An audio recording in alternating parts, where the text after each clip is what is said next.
Hello everyone, welcome to my channel. I hope आप सब बहुत अच्छे होंगे ना, आपकी तैयारी भी अच्छी चल रही होगी। आपको पता है आपके पीसीएस एग्ज़ाम के बचे हैं ओनली 3 मंथ, और ये बहुत बड़ा टाइम नहीं है, बहुत ही छोटा टाइम है।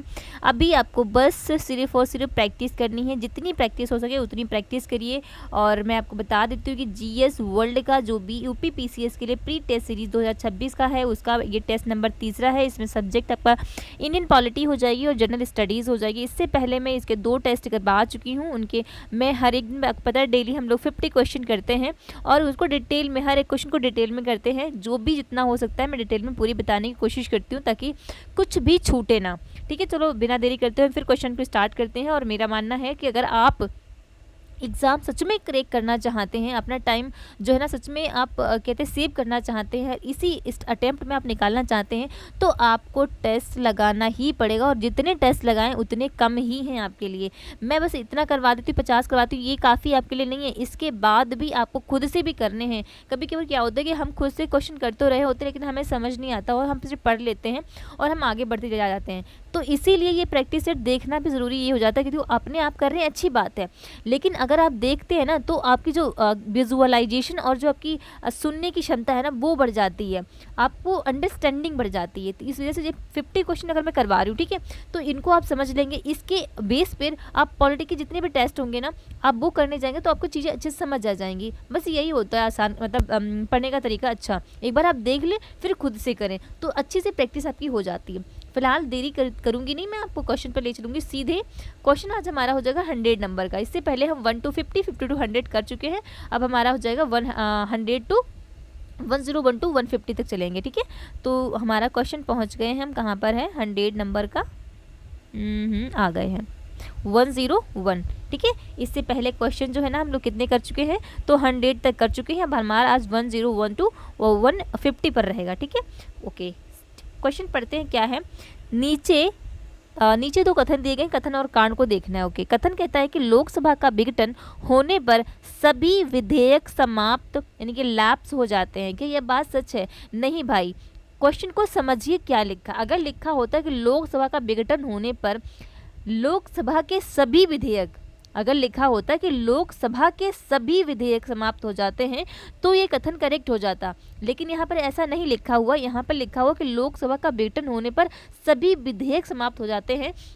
तो ये बात गलत है, क्योंकि पहले सिचुएशन ये है कि अगर लोकसभा का विघटन हो गया, ठीक है, और राज्यसभा में कोई विधेयक जो है ना लोकसभा से पास होकर राज्यसभा में चला गया है तो वो लंबित ही रहेगा, उसके विघटन पर समाप्त नहीं होगा। दूसरी कंडीशन ये है कि अगर लोकसभा का विघटन हो गया और कोई संयुक्त अधिवेशन हुआ था इससे पहले, और संयुक्त अधिवेशन में कोई जो विधेयक है ना वो लंबित है, मतलब उसमें पड़ा हुआ है, तो वो भी जो है ना वो कैंसिल नहीं होगा, लैप्स नहीं होगा।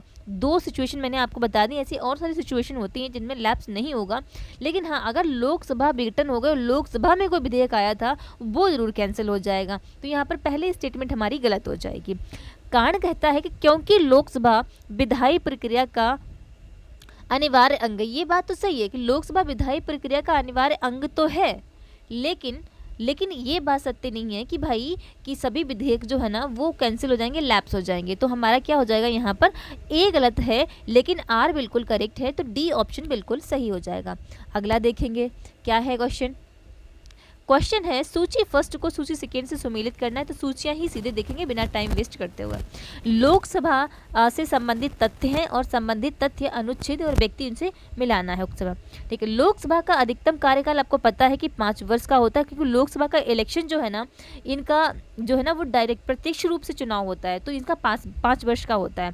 तो 5 वर्ष मतलब यानी कि ए का 5वां, 5 यानी चौथा, तो पहले हमारा कौन सा आ जाएगा, चौथा आ जाएगा। ठीक है, लोकसभा का न्यूनतम सदस्य आयु तो 25 वर्ष होता है, याद रखना। अगर आपको लोकसभा का सदस्य बनना है तो आपको कम से कम 25 वर्ष का होना जरूरी है। तो कहाँ पर लिखा है, 2 में लिखा है, तो 2 बिल्कुल सही है। पर लोकसभा का प्रथम अध्यक्ष कौन थे, तो लोकसभा जब हमारी बनी थी तो उनके पहले अध्यक्ष, उनका नाम था गणेश वासुदेव मावलंकर। क्या नाम था, गणेश वासुदेव मावलंकर। इनको याद रखना। आपसे एक वन लाइनर क्वेश्चन भी पूछा जा सकता है कि लोकसभा के पहले अध्यक्ष कौन थे। जब भी लोकसभा हमारी पहली बनी होगी, उसकी पहली बैठक हुई होगी, तो उसके अध्यक्ष गणेश वासुदेव मावलंकर यानी कि तीसरा हो जाएगा। ओके, लोकसभा के विघटन की शक्ति किसके पास होती है, कौन से अनुच्छेद में है, तो आपके अनुच्छेद 85 में। इसको भी याद रखना, ये भी वन लाइनर में पूछा जा सकता है आपसे कि लोकसभा के विघटन की शक्ति कौन से अनुच्छेद में है, तो अनुच्छेद आपके 85 में है। तो हमारा क्या हो जाएगा, 4 2 3 1। देखते हैं 4 2 3 1, 4 2 3 1 हमारा डी ऑप्शन यहाँ पर करेक्ट हो जाएगा। अगला देखते हैं क्या है क्वेश्चन। निम्नलिखित में से कौन सा कथन राज्यसभा के संबंध में असत्य नहीं है। क्वेश्चन को समझना बहुत ज़रूरी है। यहाँ पर असत्य नहीं पूछा गया है, मतलब यानी कि लोकसभा के बारे में कुछ ये 4 ऑप्शन दिए गए हैं, इनमें से 3 गलत होंगे लेकिन 1 सही होगा। कैसे घुमाया ये देख समझने की कोशिश करिए। राज्यसभा के संबंध में असत्य यानी कि गलत नहीं है, 3 गलत है लेकिन 1 गलत नहीं है, ये बोला गया है। राज्यसभा भंग किया जा सकती है, नहीं भाई ये तो गलत है, हमसे सही पूछा गया है। राज्यसभा धन विधेयक को संशोधित कर सकती नहीं, राज्यसभा धन विधेयक को ना तो संशोधित कर सकती है, ना ही उसको रोक सकती है, ना ही उसमें बदलाव कर सकती है, सिर्फ और सिर्फ अपनी राय दे सकती है। और ये राय डिपेंड करता है लोकसभा माने या ना माने, उसकी मर्जी, राय दे सकती है। राज्यसभा एक स्थायी सदन है, हाँ ये बात बिल्कुल सही है। राज्यसभा लोकसभा के अधीन काम करती नहीं भाई, राज्यसभा एकदम स्वतंत्र होती है और लोकसभा अपने आप में स्वतंत्र होती है। तो यहाँ पर पूछा गया कि राज्यसभा के संबंध में असत्य नहीं है, तो असत्य ये बात नहीं है कि राज्यसभा एक स्थायी सदन है, असत्य नहीं बल्कि ये तो सत्य बात है। ठीक है, तो हमारा सी ऑप्शन यहाँ पर बिल्कुल करेक्ट हो जाएगा, सी इज राइट हियर, क्योंकि राज्यसभा अपने आप में अस्थायी सदन है। क्यों अस्थायी सदन है, क्योंकि ये कभी डिसॉल्व नहीं होता, ये कभी मतलब भंग नहीं होता, और इसका कार्यकाल जो है ना, इसके सदस्यों का कार्यकाल 6 वर्ष का होता है। ठीक है, नेक्स्ट क्वेश्चन देखेंगे हम। ओके, नीचे तो कथन दिए गए, कथन और कांड को देखना है तो हम क्वेश्चन कथन और कांड को देखेंगे, क्यों अपना टाइम वेस्ट करेंगे उसमें पढ़ने में।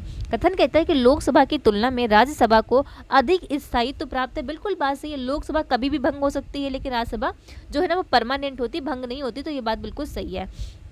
ठीक है, कारण कहता है क्योंकि राज्यसभा के सभी सदस्य आजीवन सदस्य होते हैं। नहीं भाई, आजीवन सदस्य नहीं होते हैं, बल्कि 1/3 सदस्य जो है ना पर 2 ईयर में जो है ना वो आपके इलेक्ट होते रहते हैं। ठीक है, तो यहाँ पर आपका गलत हो जाएगा, क्योंकि आजीवन नहीं होते बल्कि इनका कार्यकाल जो इसमें सदस्य होते हैं उनका 6 वर्ष का होता है, और फॉर 2 ईयर में इनका 1/3 है ना वो आपके नए आते रहते हैं और पुराने रिटायर होते रहते हैं। तो यहाँ पर ए सही है, आ गलत, यानी कि ए सही, सी ऑप्शन इसका सही हो जाएगा। अगला देखते हैं 105 नंबर का। 105 नंबर क्वेश्चन देखते हैं क्या कहता है। निम्नलिखित में से कौन सा कथन लोकसभा के संबंध में सत्य नहीं है, यानी कि सही नहीं पूछा गया है, और 3 ऑप्शन इसमें सही होंगे, 1 गलत होगा लोकसभा के बारे में। धन विधेयक केवल लोकसभा में प्रस्तुत किया जा सकता है, ये बात बिल्कुल सही है। यहाँ पर केवल लगा है ना, आप तभी इसको गलत नहीं करें, क्योंकि केवल बात ये बिल्कुल सही है कि धन विधेयक सिर्फ और सिर्फ लोकसभा में ही आता है। लोकसभा में लंबित सभी विधेयक उसके विघटन पर समाप्त हो जाते हैं। लोकसभा में लंबित सभी विधेयक उसके विघटन पर समाप्त हो जाते हैं, ये बात भी बिल्कुल लोकसभा में लंबित सभी विधेयक उसके विघटन पर नहीं भाई, लोकसभा में लंबित कोई विधेयक है तो उसके विघटन पर समाप्त हो जाएगा, सत्य नहीं है, ये बात सत्य नहीं है। लोकसभा को संयुक्त अधिवेशन में निर्णायक भूमिका प्राप्त होती है, बिल्कुल बात सही, बताती हूँ क्यों। लोकसभा का अध्यक्ष धन विधेयक की प्रकृति का अंतिम निर्णय देता है, ये बात बिल्कुल सही है। अभी मैंने आपको पीछे को एक चीज़ बताई थी, थोड़ी मुझसे गलती हो गई थी। क्या मैंने बोला था कि लोकसभा में अगर कोई विधेयक लंबित होगा और लोकसभा के विघटन से वो समाप्त हो जाएगा, तो ऐसा कब होगा, अगर सिर्फ और सिर्फ जैसे कि अगर ये लोकसभा है, ठीक है, और लोकसभा में शुरुआत में बिल आ गया कोई, ठीक है, और लोकसभा में बिल आया वो राज्यसभा में नहीं पहुंच पाया, लोकसभा भंग हो गई, तो बिल वो खत्म हो जाएगा। अगर लोकसभा में कोई बिल है, ठीक है, और वो आपका लोकसभा में पहले आया, फिर वो राज्यसभा में चला गया और राज्यसभा ने फिर वापस कर दिया इसको लोकसभा को, और इस सिचुएशन में क्या हुआ कि लोकसभा भंग हो गई, तो जो वो बिल है ना वो भंग नहीं होगा, क्योंकि वो राज्यसभा ने जो है ना अपना जो कहते हैं ना अनुमोदन या कहें तो अपनी स्वीकृति दे दी थी, तब वो भंग नहीं होगा। तो यहाँ पर लोकसभा में सभी जितने विधेयक होंगे विधेयक भंग होने पर भंग हो जाएंगे, नहीं भाई। अगर यहाँ पे क्या बोला गया है कि लोकसभा में लंबित सभी विधेयक नहीं होंगे, बल्कि जो शुरुआत में लोकसभा में आए होंगे और जो भी राज्यसभा में नहीं गए हैं वो भंग हो जाएंगे, जो भी राज्यसभा से होकर वापस आ चुके हैं वो भंग नहीं होंगे। तो ये बात यहाँ पर गलत है और सत्य नहीं है, तो सत्य नहीं ही पूछा गया है। अच्छा, तीसरा ऑप्शन समझा देती हूँ मैं आपको। लोकसभा को संयुक्त अधिवेशन में निर्णायक भूमिका प्राप्त होती है, बात बिल्कुल सही। क्यों? आपको पता है जब कोई सिंपल बिल जब मतलब लोकसभा राज्यसभा में लाया जाता है और किसी भी कारण मतभेद हो जाता है तो उसके लिए संयुक्त अधिवेशन राष्ट्रपति बुलाते हैं और इसकी अध्यक्षता कौन करते हैं? तो कौन करता है? लोकसभा के अध्यक्ष करते हैं। ठीक है, तो उस टाइम पर क्या होता है जब संयुक्त अधिवेशन में लोकसभा की निर्णायक भूमिका क्यों होती है? क्योंकि लोकसभा के सदस्य ज़्यादा होते हैं, आपको पता है 540 सदस्य होते हैं, 555, और राज्यसभा कितने हैं? 250 हैं। अगर मान लें लोकसभा के सब नहीं भी आए, 500 ही आए, तब भी तो इसका नंबर तो ज़्यादा है ना। तो ये लोकसभा में ज़्यादातर सरकार के लोग होते हैं, तो इनका नंबर होने के कारण इनकी ही भूमिका निर्णायक रहती है। ऐसा मोस्ट ऑफ द टाइम देखा गया है। लोकसभा का अध्यक्ष धन विधेयक की प्रकृति अंतिम है। हाँ बिल्कुल, लोकसभा में अगर कोई विधायक बिल आया है और उसको जांचना है कि धन विधेयक है या नहीं है, तो वो जांचने की जो अधिकार होता है वो लोकसभा के अध्यक्ष के पास होता है, हमेशा याद रखना। ठीक है, नेक्स्ट क्वेश्चन देखते हैं। ओके, सूचियों को मिलाना है फिर से। संसदीय समिति और मुख्य विशेषता क्या है? लोक लेखा समिति, इसको आप ऐसे याद रखना, पीएसी किसकी जांच करता है? सीएजी की करता है। तो ऐसे आप याद कर सकते हैं। जो पीएसी होती है ना, ये संसदीय समिति है, यानी कि पब्लिक अकाउंट कमेटी। ये किसकी जांच करती है? तो सीएजी जो रिपोर्ट देगी ना उसकी जांच करेगा आपका पीएसी। देखते हैं, हाँ सीएजी ये रहा ना, नियंत्रक एवं महालेखा परीक्षक की रिपोर्ट की जांच कौन करता है? तो लोक लेखा समिति करती है। तो पहले का पहला हो गया। प्राक्कलन समिति किस लिए होती है? तो प्राक्कलन समिति कोई बजट आया है उसका अनुमान और व्यय नियंत्रण पर, बिल्कुल बात सही है, जो प्राक्कलन समिति होती है बजटीय अनुमान एवं व्यय नियंत्रण पर के लिए आपकी समिति बनाई जाती है। ठीक है, अगला क्या है कि सार्वजनिक उपक्रम समिति, ये सरकारी जो उपक्रम होते हैं ना उनके कार्यकुशलता की जांच करती हैं। और भाई आचार समिति जो होती है वो सांसदों के आचरण से संबंधित मामलों की जांच करती है कि किसी सांसद का आचरण जो है ना वो उसका रवैया जो है ना सही है या गलत है। तो इसका मतलब है पहले का पहला, दूसरे का दूसरा और तीसरे का तीसरा कहाँ पर है? तो ये हमारा कहाँ पर रहेगा? पहले का पहला, दूसरे का दूसरा, तीसरा। अच्छा, यहाँ पर बी ऑप्शन करेक्ट हो जाएगा। ठीक है, अगला देखते हैं 107 नंबर का क्या है क्वेश्चन। लोकसभा में अविश्वास प्रस्ताव प्रस्तुत करने के लिए न्यूनतम कितने सदस्यों का समर्थन आवश्यक होता है? तो 50। अगर कोई सदस्य लोकसभा में, ठीक है, मंत्रिपरिषद, अविश्वास प्रस्ताव किसके अगेंस्ट आता है? तो मंत्रिपरिषद के अगेंस्ट आता है। मंत्रिपरिषद के अगेंस्ट में अविश्वास प्रस्ताव लाना चाहता है तो उसको सबसे पहले 50 लोग, कम से कम 50 लोगों का अनुमोदन चाहिए होगा, तभी वो अविश्वास प्रस्ताव ला सकता है। और अगर ये अविश्वास प्रस्ताव पास हो गया तो भाई सरकार गिर जाएगी, पूरे मंत्रिपरिषद को जो है ना वो रिजाइन देना पड़ जाता है। ठीक है, तो यहाँ पर हमारा हो जाएगा सी बिल्कुल सही। अगला देखते हैं 108 नंबर का क्या कहता है क्वेश्चन। निम्नलिखित में से कौन सा कथन भारतीय संविधान के 42वें संशोधन अधिनियम 1976 के संबंध में सत्य नहीं है? यानी कि 3 सही है, 1 गलत है, वही बताना। इस संशोधन द्वारा प्रस्तावना में समाजवादी शब्द जोड़ा गया, बिल्कुल बात सही, समाजवादी, धर्मनिरपेक्ष और आपका एक अखंडता शब्द जोड़ा गया था, 3 शब्द जोड़े गए थे। ठीक है, इस संशोधन द्वारा मौलिक कर्तव्यों को संविधान में जोड़ा गया, कि ये बात सही है, तो ये बात भी बिल्कुल सही है। अब डी वाला देखिए, इस संशोधन द्वारा राज्य के जो नीति निर्देशक तत्वों को अधिक व्यापक बनाया गया था, ये वाली बात बिल्कुल सही है। सी वाला ऑप्शन देखते हैं क्या है। इस संशोधन द्वारा न्यायिक पुनरावलोकन की शक्ति को समाप्त नहीं भाई, इसको और बढ़ा दिया गया था, क्योंकि और फिर क्या होता 44वां संविधान संशोधन, और 44वें संविधान संशोधन के द्वारा इस न्यायिक पुनरावलोकन शक्ति को दोबारा से लाया गया था और जो इन्होंने समाप्त किया था उसको वापस लाया गया था। तो यहाँ पर हमारा सी गलत हो जाएगा। ठीक है, अगला देखते हैं, सूचियों को फिर से मिलाना है। संविधान संशोधन और मुख्य प्रभाव। ओके, 44वां संविधान संशोधन किस लिए था? तो ये आपका था, अभी बताया था, संपत्ति के अधिकार को 69, अच्छा जो पता है पहले वो देखो। 73वां संविधान संशोधन आपका जो था ना वो आपका पंचायती राज से था। ठीक है, 101वां संविधान संशोधन आपका जीएसटी से था, बिल्कुल बात सही है। 69वां संविधान संशोधन आपका दिल्ली को राष्ट्रीय राजधानी क्षेत्र बनाया गया था, यानी कि दिल्ली को एनसीआर में चेंज किया गया था। वहीं 44वां संविधान संशोधन के अंतर्गत क्या था? संपत्ति के अधिकार को मूल अधिकार से हटाकर कानूनी अधिकार बनाया गया था। क्या बनाया गया था? तो कानूनी अधिकार बनाया गया था। याद रखना, 44वें संविधान संशोधन के द्वारा संपत्ति के अधिकार जो कि पहले मूल अधिकार था उसको कानूनी अधिकार बनाया गया था। तो हमारा पहले का दूसरा, फिर हमारा दूसरे का पहला, फिर हमारा तीसरा और हमारा चौथा हो जाएगा आंसर। आप देख लीजिएगा, ठीक है। नेक्स्ट क्वेश्चन है, लोकसभा की सीटों की कुल संख्या वर्ष 2026 तक स्थिर रखने का प्रावधान किस संविधान संशोधन द्वारा किया गया? तो किस संविधान संशोधन द्वारा? तो वो आपका 84 नंबर का संविधान संशोधन हुआ था। और कब हुआ था? तो 2001 में हुआ था। क्यों हुआ था? क्योंकि इसमें कहा गया था कि लोकसभा और राज्यसभा विधानसभा की सीटों की संख्या वर्ष 2026 तक स्थिर कर दी गई थी। यानी 2026 तक हम सीटें ना ही लोकसभा की ना ही राज्यसभा की बढ़ाएंगे। क्यों? क्योंकि इसका उद्देश्य ये था कि जो परिवार नियोजन करने वाले मतलब उनको उन राज्यों को प्रोत्साहन देना था। भाई जिन्होंने परिवार नियोजन करके जनसंख्या कम की है, तो अगर राज्यसभा की और लोकसभा की सीटें बढ़ा देंगे तो उन राज्यों से तो सीटें कम ही रहेंगी, तो उनको इसका मतलब फ़ायदा नहीं होगा ना। इसी वजह से जो है ना इनको मतलब स्टॉप इनकी कहें तो लॉक कर दिया गया था कि 2026 तक कोई सीट का बढ़ावा नहीं होगा। अब इस मुद्दा उठ रहा है कि सीटों का बढ़ावा होना मतलब बढ़ाया जाना चाहिए। नीचे तो कथन दिए गए, कथन और कारण को देखना है, देखते हैं। कथन कहता है कि 73वां संविधान संशोधन अधिनियम भारत के लोकतंत्र के विकेंद्रीकरण की दिशा में एक महत्वपूर्ण कदम है। बिल्कुल बात सही है। 73वां संविधान संशोधन 1992 में आया, 92-93 में आया, ठीक है। ये बिल्कुल लोकतंत्र का विकेंद्रीकरण का मतलब क्या है कि सरकार जो है ना, सरकार का नियंत्रण सिर्फ सरकार तक ही नहीं बल्कि अलग अलग दूसरे लोगों को भी नियंत्रण देना है। जैसे विकेंद्रीकरण का मतलब था कि सरकार सेंटर में काम करे, स्टेट में राज्य सरकार काम करे, और पंचायत जो ग्राम स्तर पर है ना, इनमें पंचायत बनाई जाए और पंचायत में ग्राम प्रधान या फिर पार्षद काम करें। तो शक्तियों का बंटवारा हुआ था, ठीक है। ये बात बिल्कुल सही कि विकेंद्रीकरण की दिशा में एक महत्वपूर्ण कदम साबित हुआ ये।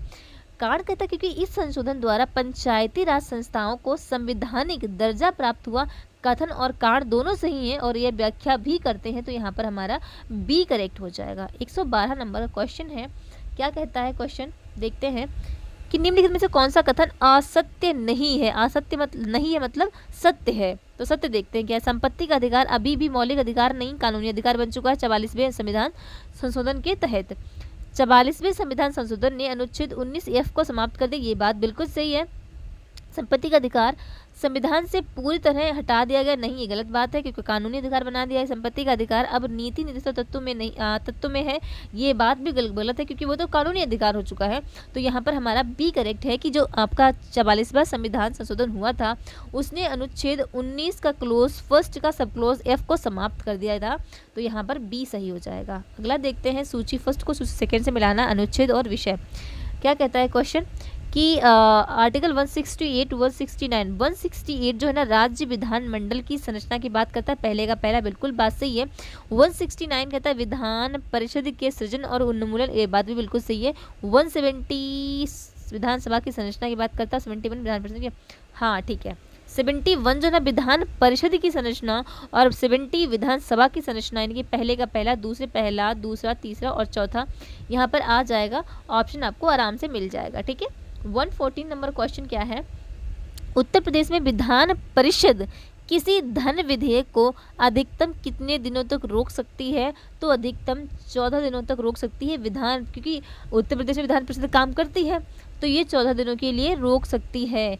धन विधेयक से संबंधित प्रावधान अनुच्छेद 198 में है। धन विधेयक से संबंधित प्रावधान किसमें है? तो वो आपका आर्टिकल नंबर 198 में है। विधान परिषद धन विधेयक को अधिकतम 14 दिनों तक रोक सकती है। इस अवधि के बाद यदि परिषद विधेयक वापस नहीं करती है तो उसको पास मान लिया जाता है, ठीक है। अगर इस अवधि के बाद इस अवधि तक विधान परिषद विधेयक को वापस नहीं करती विधानसभा को, तो विधानसभा इसको पास मान लेती है, तो यहाँ पर हमारा सी करेक्ट हो जाएगा। 115 नंबर का क्वेश्चन है, निम्नलिखित कथनों पर विचार कीजिए। निम्नलिखित कथनों में से कौन सा सत्य नहीं है, यानी कि एक गलत देखना है। भारतीय संविधान के अनुच्छेद 169 के अंतर्गत किसी राज्य में विधान परिषद का सृजन या फिर उन्मूलन किया जा सकता है। अभी पीछे ही देखा, बिल्कुल बात सही है। 169 के अंतर्गत किसी भी राज्य में विधान परिषद का सृजन करना है या उन्मूलन करना है, ये अनुच्छेद 169 में बताया गया है।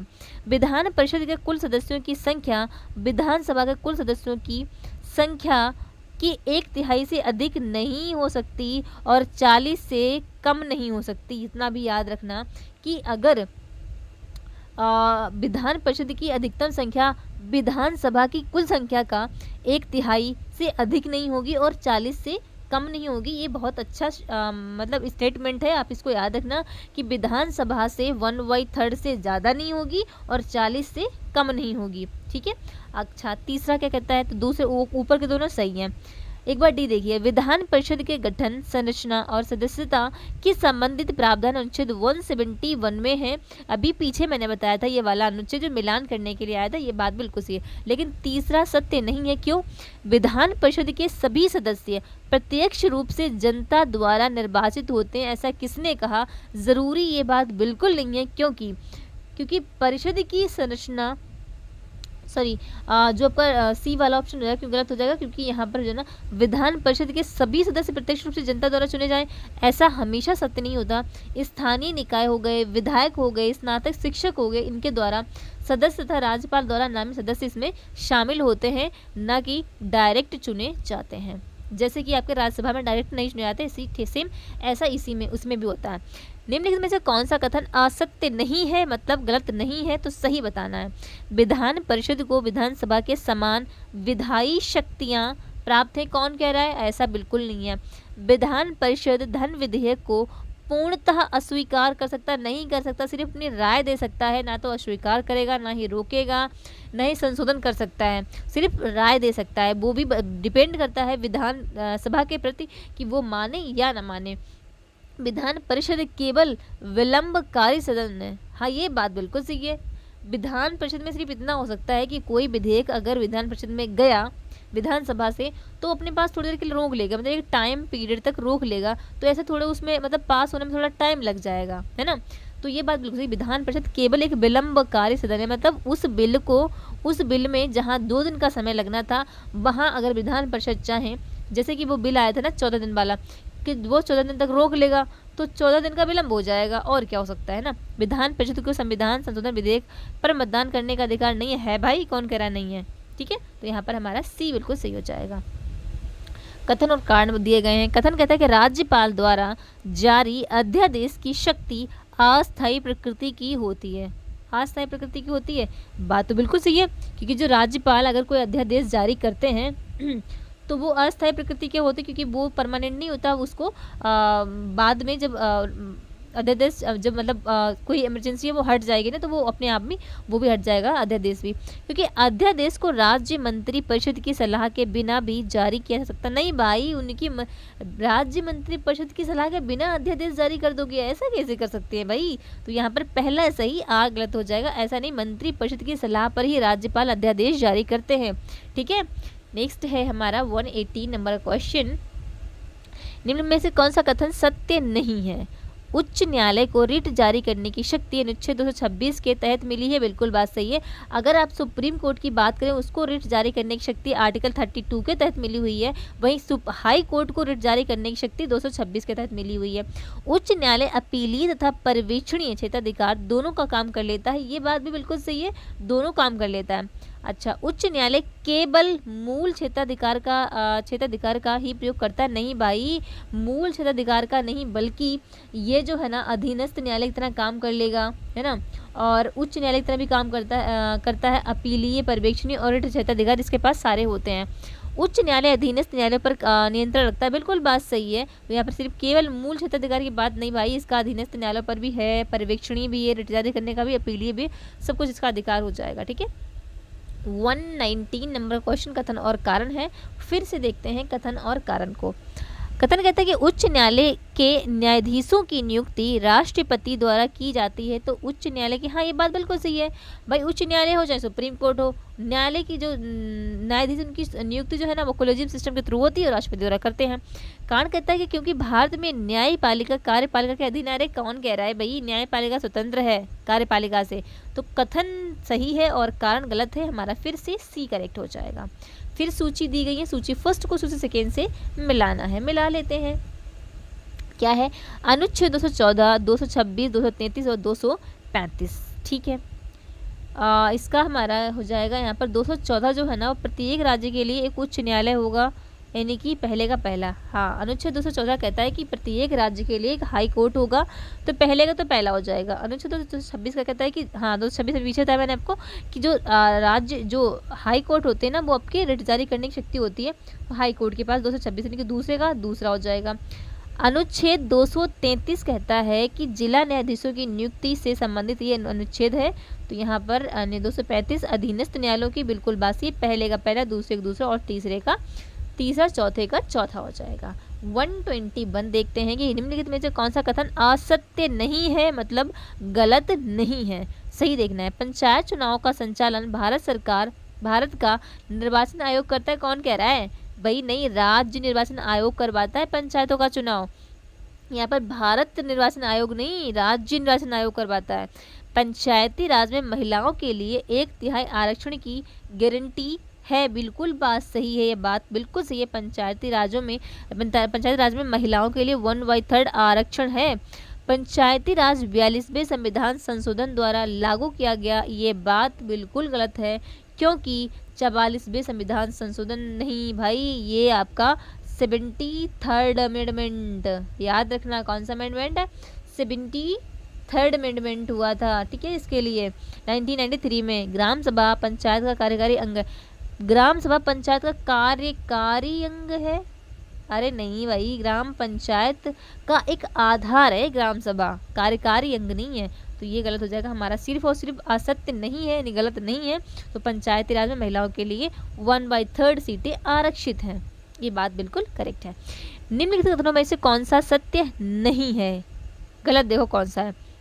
नगर पालिकाओं को संवैधानिक दर्जा 74वें संविधान संशोधन के द्वारा प्राप्त हुआ, बिल्कुल बात सही है। 73वें संविधान संशोधन में ग्राम पंचायतों की बात हुई है और 74वें संविधान संशोधन में आपके नगर पालिकाओं की बात हुई है। नगर पालिकाओं से संबंधित प्रावधान संविधान के भाग कौन सा हो जाएगा? ये 9 हो जाएगा ना। हाँ, 9A में निहित है, तो क्या ये बात सही है? तो ये बात भी बिल्कुल सही है, 9A में ही नगर पालिकाओं से संबंधित प्रावधान है।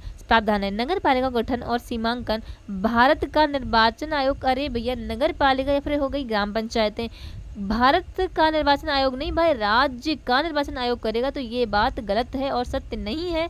यही हमसे पूछा गया, ये बात गलत है, ये सत्य नहीं है कि नगर पालिका हो या फिर आपकी ग्राम पंचायतें हों, उनका गठन हो गया, उनका सीमांकन होगा, उनके चुनाव करवाने का अधिकार किसके पास होता है? तो राज्य निर्वाचन आयोग के पास होता है, ना कि भारत निर्वाचन आयोग के पास होगा। तो हमारा यहाँ पर सी करेक्ट है। अगला देखते हैं, सूचियाँ फिर से मिलाते हैं। राज्य निर्वाचन संवैधानिक निकाय और सांविधिक अनुच्छेद। राज्य निर्वाचन आयोग आर्टिकल 243I, ये बात करेक्ट है। राज्य वित्त आयोग आपका 243K में होगा ना। राज्य वित्त आयोग आपका किस में जाएगा? तो वो आपका किस में जाएगा? 243K में होगा आपका राज्य निर्वाचन आयोग। एक मिनट, ये आपका हो जाएगा यहाँ पर चौथा। राज्य वित्त आयोग आपका जाएगा 243I में जाएगा, यानी कि यहाँ पर हो जाएगा पहला। नियंत्रक एवं महालेखा परीक्षक मैंने अभी पीछे बताया था आपको, आपका हो जाएगा किस में जाएगा? तो वो आपका 148 यानी कि दूसरा। और राज्य लोकसभा आयोग 315 आपका हो जाएगा 3, यानी कि 4 1 2 3। राज्य लोक सेवा आयोग किस में जाएगा? तो 315 में 315। नियंत्रक एवं महालेखा परीक्षक 148। ठीक है, 4 1 2 3, 4 1 2 3 आंसर हमारा यहाँ पर बी करेक्ट हो जाएगा। 124 नंबर का क्वेश्चन देखते हैं।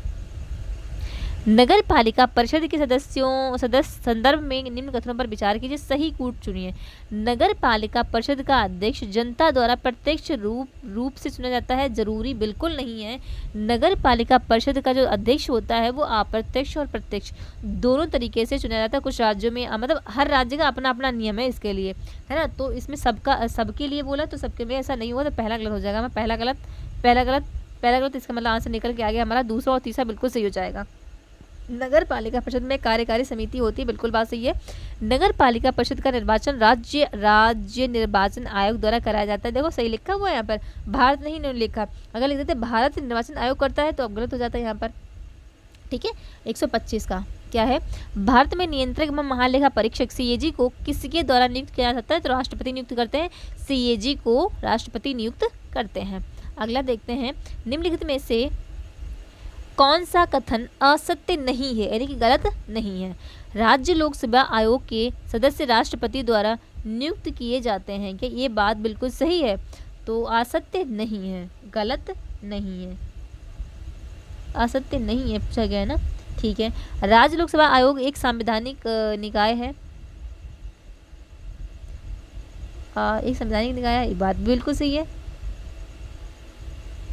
ये बात भी बिल्कुल सही है। राज्य लोक सेवा आयोग के सदस्य राष्ट्रपति द्वारा नियुक्त होते हैं, तो ये गलत है, क्योंकि अच्छा राज्यपाल करेंगे या राष्ट्रपति क्यों करेंगे? यहाँ पर देखो ये शब्द पहचानिए, सही बात। राज्य में लोक सेवा आयोग के सदस्यों की राष्ट्रपति नहीं राज्यपाल नियुक्ति करते हैं, तो ये गलत है भाई। देखो मैं भी इसमें कंफ्यूज हो गई ना, तो ये छोटी छोटी चीज़ें देखनी होती हैं।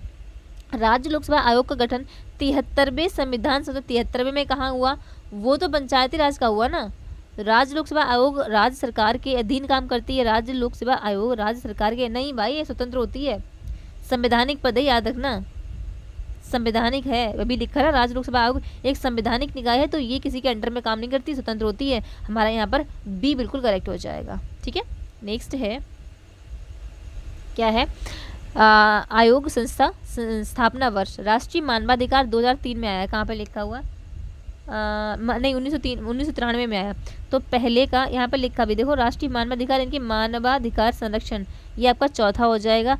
केंद्रीय सूचना आयोग 2003 में ये आया, 2003 से फिर 5 में है ना, मतलब 5 में पूरी तरह से ये लागू हो गया था, तो ये आपका हो जाएगा तीसरा। नीति आयोग तो आपका 2015 में आया है, यानी कि दूसरा। योजना आयोग आपका 1950 में आया था, ये आपका पहला हो जाएगा। यानी कि 4 3 2 1 4 3 2 1 4 3 2 1 हमारा बी ऑप्शन करेक्ट सही हो जाएगा। 128 128 नंबर का क्या है? नीचे दिए गए कथनों पर विचार कीजिए, उपयुक्त में से कथन सत्य देखना है।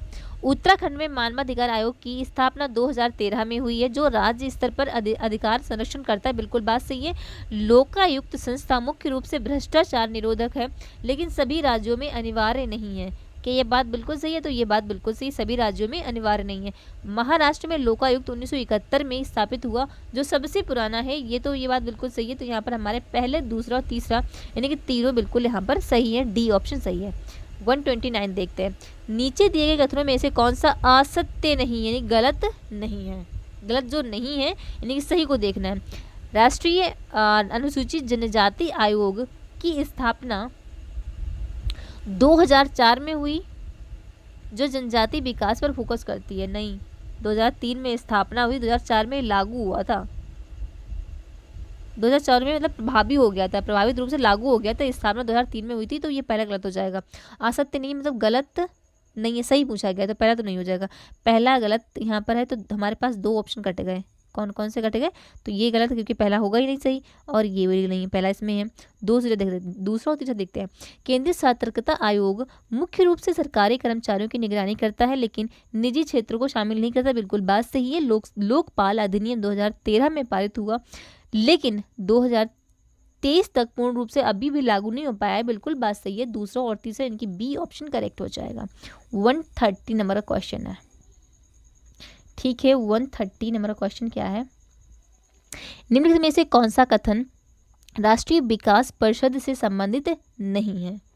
ठीक है, इसकी स्थापना 1952 में हुई, जो योजना आयोग की सलाह पर आधारित थी। तो ये बात क्या सही है? तो राष्ट्रीय विकास परिषद 1952 में स्थापित तो हुआ है, सही नहीं है, तो पहली बात तो सही है, पहली बात तो सत्य है।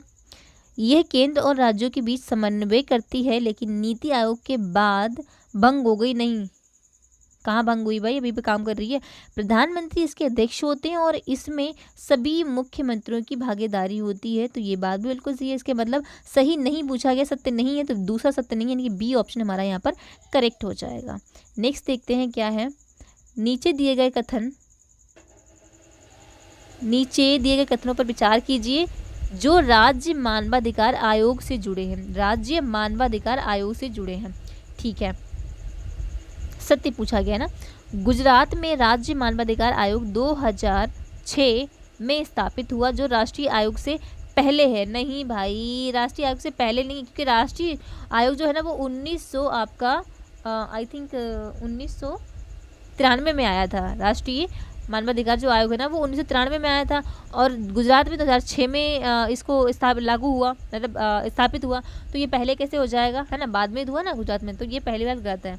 ठीक है, नेक्स्ट है, ये आयोग केवल जांच कर सकते हैं लेकिन दंड नहीं दे सकती। ये बात बिल्कुल सही है। सभी राज्यों में से आयोग अनिवार्य है लेकिन कुछ में लोकायुक्त के साथ विलियत है। तो ये बात भी गलत है क्योंकि यहाँ पर हमारा सिर्फ और सिर्फ दूसरा वाला सही है। 132 में सूची दी गई है, देखते हैं। राजनीतिक पार्टियां और स्थापना वर्ष, भारतीय राष्ट्रीय कांग्रेस आईएनसी की स्थापना 1885 में हुई थी, तो इसका पहला कौन सा हो जाएगा, यानी कि बी, दूसरा। ठीक है, कम्युनिस्ट पार्टी 1925 में आई थी, कम्युनिस्ट पार्टी ऑफ इंडिया 1925 कहाँ पर है, तो इसका हो जाएगा चौथा। बहुजन समाजवादी पार्टी, ये तो पुरानी पार्टी, ये भी आपकी 1984 के 84 में आई थी, बिल्कुल बात सही, तो यहाँ पर हमारा पहला हो जाएगा। और आम आदमी पार्टी, ये तो नई पार्टी है, 2012 में आई थी, तो ये हमारा तीसरा हो जाएगा, यानी कि 2 2 4 1 3, 2 4 1 3 कहाँ पर है, 2 4 1 3 हमारा सी ऑप्शन करेक्ट हो जाएगा। नेक्स्ट देखते हैं, फिर सूचियों को मिलाना है। ठीक है, मिला लेते हैं। कानून संशोधन लागू वर्ष, दल बदल विरोधी कानून 1984 कहाँ पे लिखा है, 85। अस्थिरता पर रोक, हाँ, दल बदल, एक मिनट, दल बदल विरोधी कानून, निषेध कानून जो आया था वो 1985 में आया था, बिल्कुल बात सही है, तो यहाँ पर दूसरा हो जाएगा। 91वां संविधान संशोधन जो हुआ था वो आपका दल बदल को इसने सख्त कर दिया था, आई थिंक, है ना। अच्छा, लोक प्रतिनिधित्व अधिनियम 1951, देखो डी का इसका पहला हो जाएगा, जो पता है वो लगा लो पहले। राजनीतिक दलों का पंजीकरण जो होना शुरू हुआ था वो आपका चुनाव आयोग ने 1989 से करवाया था, इसका चौथा हो जाएगा। इसके मतलब 91वां संविधान संशोधन आपका तीसरा हो जाएगा। ठीक है, ठीक है, 91वां जो संविधान संशोधन हुआ ना वो दल बदल विरोधी कानून को और सख्त बना दिया गया था। और दल बदल विरोधी कानून आया कब था, तो 1985 में आया था। राजनीतिक दलों का पंजीकरण शुरुआत हुई थी वो 1989 शुरू हुई थी, और लोक प्रतिनिधित्व अधिनियम 1951 में आया था। 2 3 4 1 2 3 4 1 2 3 4 1 डी ऑप्शन करेक्ट हो जाएगा। 134 नंबर का क्वेश्चन है, देखते हैं क्या है। 134 क्या है, नीचे दिए गए कथनों पर विचार कीजिए जो राजनीतिक दलों और दल बदल से जुड़े हैं। ओके, भारत में राजनीतिक दलों की संख्या 2000 से अधिक है लेकिन केवल 6 राष्ट्रीय दल हैं। ये बात बिल्कुल सही है। हमारे यहाँ पे जो राजनीतिक दलों की मैं बात करूँ लगभग 2600 प्लस हैं, ठीक है, तो यहाँ पे 2000 बताए गए हैं, लेकिन जो नेशनल लेवल जैसे कांग्रेस हो गई, बीजेपी हो गई, है ना, ये 6 ही हैं। तो पहली बात सही है। दल बदल कानून के तहत यदि सदस्य व्हिप का उल्लंघन करता है तो अयोग्य, लेकिन स्वतंत्र मतदान नहीं, ये गलत बात है। चुनाव आयोग दल प्रतीकों को फ्रीज कर सकता है जैसे आरजेडी के मामले में किया था, ये बात बिल्कुल सही नहीं। पहला और तीसरा सही और सत्य ही पूछा गया है, तुम्हारे यहाँ पर बी करेक्ट हो जाएगा। नीचे कथन काट दिए गए हैं, पढ़ते हैं। कथन कहता है कि भारतीय संविधान में अनुच्छेद 324 चुनाव आयोग की स्थापना करता है जो मुख्य चुनाव आयुक्त और अन्य आयुक्तों की नियुक्ति का प्रावधान करता है, बिल्कुल बात सही है। कांड कहता है कि मुख्य चुनाव आयुक्त की नियुक्ति राष्ट्रपति द्वारा की जाती है लेकिन हटाने की प्रक्रिया सर्वोच्च न्यायालय के न्यायाधीश जैसी होती है, ये बात भी बिल्कुल सही है। तो कथन और कांड सही है और व्याख्या भी करेक्ट है, यानी कि ए ऑप्शन सही है। 136 नंबर का क्वेश्चन है हमारा, क्या कहता है, चलिए देखते हैं क्वेश्चन को। संवैधानिक पद दिए गए हैं और संबंधित अनुच्छेद। मुख्य चुनाव आयुक्त आर्टिकल 324 में है, ये कहाँ पर है, तो हमारा पहले का तीसरा हो जाएगा। देखिए ये नियंत्रक एवं महालेखा परीक्षक अभी पीछे बताया था, कितना हो जाएगा, तो वो आपका हो जाएगा 148 है ना, नियंत्रक यानी महालेखा परीक्षक, तो इसका हो जाएगा पहला। अटॉर्नी जनरल कितने में आते हैं, तो 76 में ये रहे आपका दूसरा। ठीक है, लोक सेवा आयोग 315 यानी कि हमारा चौथा। 3 1 2 4 जितनी आप करेंगे, मुझे आर्टिकल याद क्यों है, क्योंकि मैंने बहुत प्रैक्टिस की हुई है। जितना आप याद करेंगे उतनी जल्दी से आपको प्रैक्टिस हो जाएगी, आपको भी आर्टिकल याद हो जाएंगे। तो 3 1 2 4 3 1 2 4 यानी कि ऑप्शन हमारा यहाँ पर ए ही बिल्कुल सही हो जाएगा। 137 नंबर का क्वेश्चन है, देखते हैं क्या है। नीचे दिए कथनों में से कौन सा असत्य नहीं यानी कौन सा गलत नहीं है। अनुच्छेद 368 संसद को संविधान संशोधन की शक्ति देता है, बिल्कुल बात सही, लेकिन मूल संरचना सिद्धांत से सीमित है, ये बात बिल्कुल करेक्ट है, लेकिन हमसे असत्य नहीं है यानी गलत नहीं है। सत्य पूछा गया, बिल्कुल पहला तो सही है। अनुच्छेद 239 ए दिल्ली को विशेष दर्जा देता है जहां मुख्यमंत्री राष्ट्रपति द्वारा नियुक्त होते हैं। भाई बिल्कुल कॉमन सेंस की बात है, थोड़ा दिमाग लगाओ। क्या दिल्ली में मुख्यमंत्री राष्ट्रपति द्वारा नियुक्त होते हैं? बताओ बताओ। इससे पहले केजरीवाल थे, अभी जो सुष्मिता स्वराज है ना, सुष्मिता सेन है ना, कुछ ऐसे नाम उनका है, सुषमा स्वराज है, क्या नाम है यार उनका, तो वो दिल्ली की मुख्यमंत्री है। क्या उनको राष्ट्रपति ने चुना है? नहीं भाई, इलेक्शन होता है। गलत है ये, असत्य नहीं है। तो पूछा गया है सत्य, जो सत्य है वो बताने हैं, तो दो गलत हो जाएगा हमारा। अनुच्छेद 370 जम्मू कश्मीर को विशेष दर्जा देता था, लेकिन 2019 में समाप्त हो गया है। लेटेस्ट न्यूज़ है, पता होगा आपको। तुम्हारा पहला और तीसरा यहाँ पर सत्य है, यानी कि सी ऑप्शन करेक्ट है। नेक्स्ट, निम्नलिखित में से कौन सा कथन अनुच्छेद 352 से संबंधित सत्य नहीं है? 352 यानी कि इमरजेंसी, बिल्कुल। ये राष्ट्रीय आपातकाल की घोषणा राष्ट्रपति द्वारा करता है। ये युद्ध और विद्रोह पर आधारित है, बिल्कुल सही है। सत्य नहीं है वो बताना है, ठीक है। आपातकाल के दौरान मौलिक अधिकार निलंबित हो जाते हैं, लेकिन अनुच्छेद 20 और 21 दोनों ही नहीं होते हैं, तो ये वाला गलत है और सत्य नहीं है वही बताना है। संसद की मंजूरी 1 महीने में आवश्यक, अन्यथा समाप्त। तो क्या ये बात सही है? तो ये बात भी गलत है, क्योंकि संसद की जो मंजूरी है ना, वो आपकी यहाँ पर तीसरा वाला देखिए क्या कहता है कि तीसरा भी सत्य है ना। हाँ, तीसरा भी सत्य है यार। एक संसद की मंजूरी 1 महीने में आवश्यक, अन्यथा समाप्त हो जाएगा। हाँ, 352 पूछा गया ना यार, कहाँ दिमाग चला गया। 352 में अगर संसद 1 महीने में मंजूरी देता है 352 में आपातकाल को, तो ठीक है, चलता रहेगा, नहीं तो समाप्त मान लिया जाएगा। तो तीसरा भी सही है, और मुझे सत्य नहीं है, तो हमारा दूसरा वाला सत्य नहीं है। बाकी पहला और तीसरा बिल्कुल सही है, तो वो हमारे नहीं होंगे, ठीक है। नेक्स्ट है 139 नंबर का। निम्नलिखित कथनों पर विचार कीजिए जो मौलिक अधिकारों से जुड़े हैं। अनुच्छेद 19 clause first sub clause A अभिव्यक्ति की स्वतंत्रता देता है, लेकिन अनुच्छेद 19(2) सीमित करता है, बिल्कुल बात सही है। अनुच्छेद 21 जीवन और व्यक्तिगत स्वतंत्रता की रक्षा करता है, जो विदेशियों पर लागू नहीं है। कौन कह रहा नहीं लागू है भाई? जीवन और व्यक्तिगत स्वतंत्रता किसको नहीं मिल सकती? सबको लागू है। अगर जीवन की स्वतंत्रता विदेशियों को नहीं होगी तो भारत में आएंगे और कोई भी उनको मार सकता है भाई, है ना। उनको जीवन जीने का अधिकार ही नहीं मिलेगा, तो कैसे हो सकता है ये बात सही? कॉमन सेंस की बात है, गलत हो जाएगा। अनुच्छेद 32 सर्वोच्च न्यायालय को रिट जारी करने की शक्ति देता है मूल अधिकार प्रवर्तन के लिए, ये बात बिल्कुल सही है। तो हमारा सत्य ही पूछा गया है, यानी कि पहला और तीसरा करेक्ट हो जाएगा यहाँ पर हमारा सी ऑप्शन। नीचे कथन और कारण को पढ़ते हैं और आंसर को देते हैं। 140 नंबर का क्वेश्चन है, 140 नंबर का क्वेश्चन है। अनुच्छेद 368 यानी कि 368 संविधान संशोधन की प्रक्रिया निर्धारित करता है, बिल्कुल बात सही है। जो सरल बहुमत से संभव नहीं है, बिल्कुल बात सही है। अनुच्छेद 368 संविधान संशोधन की जो प्रक्रिया है ना, वो सरल बहुमत नहीं बल्कि इसके लिए विशेष बहुमत की आवश्यकता होती है, तो यहाँ पर सही बात है। मूल संरचना सिद्धांत केशवानंद भारती मामले से उभरा है, जो संसद की संशोधन शक्ति को सीमित करता है। यहाँ पर पहला और दूसरा सत्य और व्याख्या भी यहाँ पर करेक्ट हो जाती है। सूची फर्स्ट को सूची सेकेंड से मिलाना, मौलिक कर्तव्य और स्रोत दिए गए हैं, ठीक है। पर्यावरण संरक्षण, प्राकृतिक संरक्षण, अनुच्छेद 51, देखो इसमें लिखा भी है, कितना बढ़िया रेफरेंस दिया हुआ है। पर्यावरण संरक्षण यानी प्रकृति का संरक्षण, पहले का पहला। वैज्ञानिक दृष्टिकोण यानी कि मानववाद दृष्टिकोण, तो यहाँ पर हो जाएगा दूसरा। सार्वजनिक संपत्ति रक्षा यानी कि हिंसा ना करो। अगर सार्वजनिक संपत्ति की रक्षा मतलब है आप हिंसा नहीं कर रहे हो, ठीक है। राष्ट्रीय ध्वज का सम्मान मतलब प्रतीक सम्मान, तो यहाँ पर पहले का पहला, दूसरे का दूसरा और तीसरे का तीसरा, चौथा चौथा हो जाएगा, ठीक है। 142 नंबर का। नीचे दिए गए कथनों में से कौन सा असत्य नहीं है, यानी गलत नहीं है, सही बताना है। अनुच्छेद 32 मौलिक अधिकार प्रवर्तन के लिए रिट, लेकिन उच्च न्यायालय अनुच्छेद 226 व्यापक है। ये बात बिल्कुल सही है क्या? तो ये बात बिल्कुल सही है। यहाँ पर एक चीज़ बड़ी यूनिक है। क्या यूनिक है? हर जगह आप सुनेंगे कि सुप्रीम कोर्ट का जो क्षेत्राधिकार है ना, या कहें उसकी पावर है ना, वो हमेशा हाई कोर्ट से ज़्यादा रहेगी ना। लेकिन आर्टिकल 32 और आर्टिकल 266 यानी कि 226 में यहाँ पे थोड़ा अजीब चीज़ है कि आर्टिकल 32 के तहत जो मौलिक अधिकार, जो रिट जारी करने का अधिकार सुप्रीम कोर्ट को मिला है, उसका थोड़ा कम है कंपेयर टू उच्च न्यायालय, क्योंकि उच्च न्यायालय को जो अनुच्छेद 226 के तहत इसका रिट जारी करने का अधिकार मिला है ना, वो थोड़ा व्यापक है। बिल्कुल बात सही है, यह व्यापक है, बड़ा है सुप्रीम कोर्ट से। अनुच्छेद 19 अभिव्यक्ति स्वतंत्रता, लेकिन इंटरनेट शटडाउन से संबंध, अरे क्यों भैया नहीं है? 19 में आपको अभिव्यक्ति स्वतंत्रता मिली है, लेकिन इंटरनेट शटडाउन से प्रभावित नहीं होता। क्यों नहीं प्रभावित होगी, हो जाएगी भाई।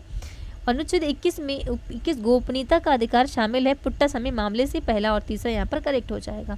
आर्टिकल आपका 143 नंबर क्वेश्चन है। क्या क्वेश्चन कहता है कि कथन है कि अनुच्छेद 44 समान नागरिक संहिता का निर्देश देता है लेकिन लागू नहीं होता है। अनुच्छेद 44 समान नागरिक संहिता का निर्देश देता है लेकिन लागू नहीं है। हाँ बिल्कुल बात सही है। ये है केच का भाग धार्मिक स्वतंत्रता। एक क्वेश्चन क्या कह रहा है भाई, समझ तो आई ना क्या लिखा है, छोड़ दो इसको, है ना, छोड़ना मजबूरी, क्योंकि समझ नहीं आ रही लिखा क्या है। डीपीएसपी अनुच्छेद और उद्देश्य क्या है। अनुच्छेद 43 तो ये आपका कहता है, अनुच्छेद 43 ग्राम पंचायतों की बात करता है, तो कहाँ पर है, ग्राम पंचायत यानी कि दूसरा हो जाएगा। आर्टिकल 47 किसकी बात करता है, तो ये तो पोषण की बात करता है, तो पोषण स्तर मतलब तीसरा हो जाएगा। अनुच्छेद 50 हमारा न्यायपालिका की बात करता है, 50 न्यायपालिका की बात करता है तो हमारा हो जाएगा पहला। फिर 39 संसाधन की बात करता है तो हमारा चौथा, यानी कि 2 3 1 4 2 3 1 4 2 3 1 4 डी वाला बिल्कुल यहाँ पर करेक्ट हो जाएगा। 45 नीचे दिए गए कथनों पर विचार कीजिए, उपयुक्त में से कौन सा कथन सत्य है। अनुच्छेद 36 डीपीएसपी परिभाषित करता है, बिल्कुल बात सही है। अनुच्छेद 37 गैर परिवर्तनीय लेकिन मौलिक, गैर परिवर्तनीय लेकिन मौलिक, ये भी बात बिल्कुल सही है। अनुच्छेद 51 अंतर्राष्ट्रीय शांति की बात करता है, यानी कि सभी यहाँ पर करेक्ट हो जाएंगे। 46 नीचे दिए गए कथनों में से कौन सा असत्य नहीं, यानी कि सही नहीं है, असत्य नहीं है, मतलब गलत नहीं है, यानी कि सत्य पूछा गया। अनुच्छेद 45 बच्चों को मुफ्त शिक्षा, राइट टू एजुकेशन से परिवर्तनीय, तो पहला तो यहाँ पर सही है। अनुच्छेद 46 एसटी उत्थान लेकिन आरक्षण है भाई, कौन करे नहीं है। अनुच्छेद 49 स्मारक संरक्षण, बिल्कुल यहाँ पर पहला और तीसरा करेक्ट हो जाएगा। 147 नीचे कथनों पर विचार कीजिए और उपयुक्त से सही कथन को चुनिए। दल बदल कानून के तहत यदि दल का 2/3 सदस्य विलय करता है तो अयोग्यता नहीं होगी। 2/3 सदस्य विलय करता है तो अयोग्य नहीं होगा। क्यों भाई, देखो 1/3 सदस्य अगर नहीं करेंगे, 2003 में प्रावधान आया है, अगर 1/3 सदस्य विलय करते हैं तो अयोग्य नहीं होंगे। 2/3 यहाँ पर बात गलत लिखी हुई है, पहला गलत हो जाएगा। ठीक है। राजनीतिक दलों को चुनाव आयोग से पंजीकरण अनिवार्य है, लेकिन राष्ट्रीय या फिर राज्य स्तर पर दर्जा वोट प्रतिशत पर निर्भर करता है, बिल्कुल बात है। 2003 के संशोधन ने दल बदल में 1/3 नियम को हटा दिया, जिससे सख्ती बढ़ गई है, तो यहाँ पर हमारा बिल्कुल 2 और 3 सही हो जाएगा। मैंने 2003 की बात अभी बताई थी पीछे आपको। छावनी बोर्ड के संदर्भ में इनमें से कौन सा कथन सही नहीं है, कौन सा सही नहीं है। इसका गठन कार्यकारी संकल्प द्वारा किया जाता है, नहीं, छावनी बोर्ड जो है ना, इसके लिए एक छावनी बोर्ड का गठन जो है ना केंद्र सरकार द्वारा छावनी बोर्ड अधिनियम है ना 1924 वाला, उसके तहत होता है। सही नहीं, यही सही नहीं है, यानी पहला गलत हो जाएगा, बाकी सब सही है। देखो ये रक्षा मंत्रालय के प्रशासनिक नियंत्रण में होता है, बिल्कुल। इसकी स्थापना छावनी क्षेत्र में सिविल जनसंख्या हेतु नगर पालिका प्रशासन से की जाती है, बिल्कुल। एक संविधायक निकाय, बिल्कुल अनुच्छेद भाई इसके लिए आर्टिकल है, वो इसके लिए एक एक्ट है ना, एक्ट आया था छावनी बोर्ड अधिनियम 1924 वाला। 149 कहता है नीचे दिए कथनों में से कौन सा असत्य नहीं, यानी कौन सा गलत नहीं है, तो सत्य बताना है।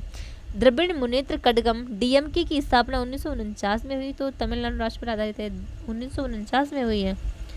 ये 1949 द्रविड़ कानून का अलग होकर नहीं, ये गलत है। ठीक है। ऑल इंडिया तृणमूल, हाँ, टीएमसी 1998 में बनी है, बिल्कुल ममता बनर्जी की द्वारा गठित है, और ये जो ना मुख्य रूप से बंगाल में केंद्रित है। शिवसेना की स्थापना 1966 में हुई, और अब तो उद्धव ठाकरे के पास है ना, तो बिल्कुल बात सही है। यहाँ पर दूसरा और तीसरा यहाँ पर करेक्ट हो जाएगा, यानी कि बी ऑप्शन है। ये है आज का लास्ट क्वेश्चन 115 नंबर का। क्या कहता है कि उत्तर प्रदेश में लोकायुक्त के संदर्भ में कौन सा कथन सत्य है। लोकायुक्त को उच्च न्यायालय के न्यायाधीश के पद के लिए योग्य माना जाता है, बिल्कुल बात सही है। लोकायुक्त की नियुक्ति राज्यपाल करते हैं, तो राज्यपाल करते हैं, हाँ बिल्कुल करते हैं। लोकायुक्त का कार्यकाल पहले तो 6 वर्ष था, अब इसका 8 वर्ष कर दिया गया है 2012 में। तो उपयुक्त में से सभी सही है, यहाँ पर हमारा डी करेक्ट हो जाएगा। तो ये रहे आज के 50 क्वेश्चन, जो कि अब टोटल हो चुके हैं आपके 150, और ये टेस्ट कौन सा था, तो आपका तीसरा था, यानी कि 1 2 तीन टेस्ट में हमने कितने क्वेश्चन कर लिए हैं, तो आपके कितने हो जाएंगे, वो आपके 450 क्वेश्चन हम कर चुके हैं, क्योंकि एक टेस्ट में 150 होते हैं, ठीक है। फिर हमने कितने कर लिए, 3 कर लिए, तो हमारे कितने 450 क्वेश्चन हो चुके हैं, 450 क्वेश्चन हमने कर लिए हैं। और बहुत ही आसान करें, डिटेल में किया। अगर आप इतने क्वेश्चन को भी इतने डिटेल में कर रहे हैं ना, तो आप इजीली दूसरे क्वेश्चंस को बहुत ही इजी कर पाएंगे। समझना बहुत ज़रूरी है, एक शब्द को समझना ज़रूरी है। अगर आप शब्दों को नहीं समझेंगे तो शब्दों से ही यूपीएससी आपसे खेल जाएगा, और सच में आप इस खेल में हार जाएंगे। तो आपको हारना नहीं है, जीतना है। इन शब्दों के जो है ना, उनको आपको बहुत ही आसानी से टैकल करना पड़ेगा, क्वेश्चन को आंसर आप तभी आप दे सकते हैं, ठीक है। तो गाइज़ थैंक यू। अगर आपने यहाँ तक पहुँच चुके हैं ना, प्लीज़ चैनल को सब्सक्राइब कर लीजिए और लाइक भी कर दिया करें। अगर आपने शेयर दोस्तों को करना चाहें तो वो भी कर दें, क्योंकि अगर कहते हैं कि भला करने से ही भला होता है, तो अगर कर देंगे तो ज़्यादा अच्छा रहेगा। और प्लीज़ सब्सक्राइब भी कर दिया करें, अगर आपका बेनिफिट हो रहा है तो थोड़ा मेरा भी मोटिवेशन बढ़ता है। यही होता है कि अगर मैं पढ़ा रही हूँ, इतनी मेहनत कर रही हूँ, तो मुझे एक मोटिवेशन मिलता है आप लोगों से कि आप लोग देखने आते हैं, और कहने का मेरा भी रिवीजन हो रहा है, तो मैं भी खुद करवा रही हूँ ना भाई, मैं भी पढ़ी रही हूँ, ऐसी बात नहीं है। तो हम भी इस जर्नी में लगे हुए हैं आपके साथ में। तो thank you guys, thank you, all the best.